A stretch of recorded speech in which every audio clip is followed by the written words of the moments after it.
India alliance के नेता आवाम के लिए नहीं, अपने स्वार्थ के लिए, अपने लिए स्पेशल स्टेटस चाहते हैं ताकि पुनः जम्मू कश्मीर की तिजोरी को वो लूट सके। कि आतंक फैलाने वाले अब कांग्रेस से सहारा मांग रहे हैं। देखिए, अगर उनकी बात में इतना दमखम होता तो भाजपा के विधायकों के साथ हाथापच्ची करने की कोई जरूरत नहीं थी।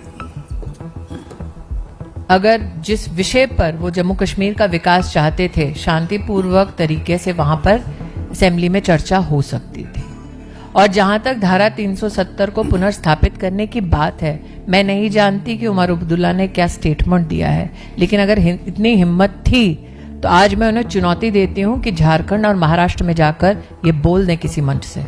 मुझे ऐसा लगता है कि इंडिया अलायंस ने जो बिगुल छेड़ा है जम्मू कश्मीर में, वो अगर विकास के संदर्भ में होता तो जम्मू कश्मीर के आवाम को उससे ज्यादा फायदा होता। मुझे लगता है कि आंतरिक सुरक्षा के विषयों पर अगर भारत की सरकार के साथ मिलकर राष्ट्रीय सुरक्षा और नागरिक सुरक्षा पर वो बल देते तो वो एक सकारात्मक राजनीति का प्रमाण होता। इस प्रकार के रेजोल्यूशन को पारित कर वो भारत के संविधान, भारत की संसद, भारत की सुप्रीम कोर्ट के खिलाफ एक अपना स्टैंड लेकर जम्मू कश्मीर के आवाम को, जो शांति प्रिय है, जो विकास पसंद है, उनको क्या संदेश देना चाहती है। मैं पुनः कहती हूं कि इंडिया अलायंस के नेता आवाम के लिए नहीं, अपने स्वार्थ के लिए, अपने लिए स्पेशल स्टेटस चाहते हैं। जब आप कहते हैं कि जम्मू कश्मीर में कांग्रेस और इंडिया अलायंस के नेता आइडेंटिटी की पॉलिटिक्स कर रहे हैं, तो आइडेंटिटी क्या है हम सब की? हम चाहे किसी भी प्रदेश से क्यों ना हो, हम सब हिंदुस्तानी हैं। और जम्मू कश्मीर के नागरिकों के उस आइडेंटिटी पर किसने तोहमत लगाई है, किसने प्रश्न चिन्ह लगाया है? जहां तक की बात जम्मू कश्मीर के आवाम की राइट्स की है, तो सबसे उत्तम डेमोक्रेटिक राइट है द राइट टू वोट। हाल ही में जो इलेक्शन कमीशन के सानिध्य में इलेक्शंस हुए, वो जम्मू कश्मीर के आवाम के डेमोक्रेटिक राइट्स के इंप्लीमेंटेशन का सबसे सुनहरा प्रमाण है। तो वो जब आइडेंटिटी की बात करते हैं तो आइडेंटिटी हमारी, हमारे देश से, हमारी माटी से है। जब वो राइट्स की बात करते हैं तो वो राइट्स संवैधानिक हैं, जो गारंटीड हैं after the revocation of article 370। वो राइट्स जब धारा 370 था तब आदिवासी समाज को, दलित समाज को, ओबीसी समाज को, महिलाओं को, बच्चों को नहीं मिलता था। तो वो अपनी बेहतरी के लिए गारंटी मांग रहे हैं, आवाम की नहीं। The resolution passed by the India Alliance led by the Congress Party brings to the fore many questions. Does the Congress-led India Alliance stand against tribal rights, Dalit rights, women's rights, children's rights? Everybody in India knows that after the revocation of Article 370, deaths of civilians, the numbers came down by 80%.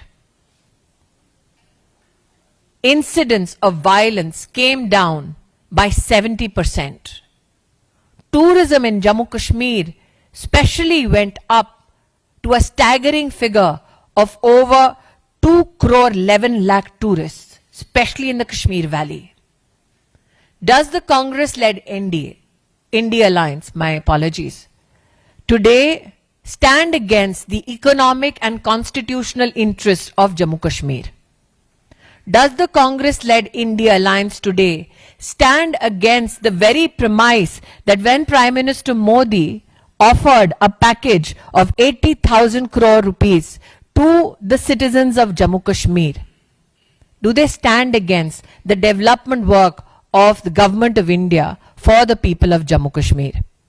I am today joined in my outrage by the people of India and the Karyakartas of the Bharatiya Janata Party.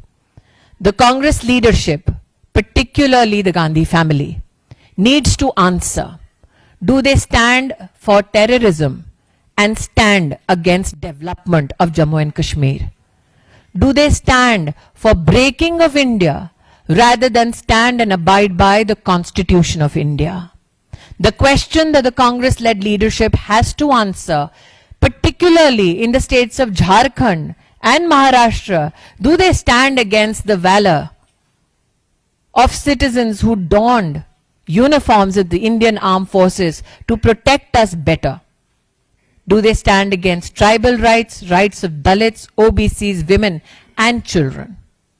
What they seek is a special status for themselves and not the people of Jammu Kashmir.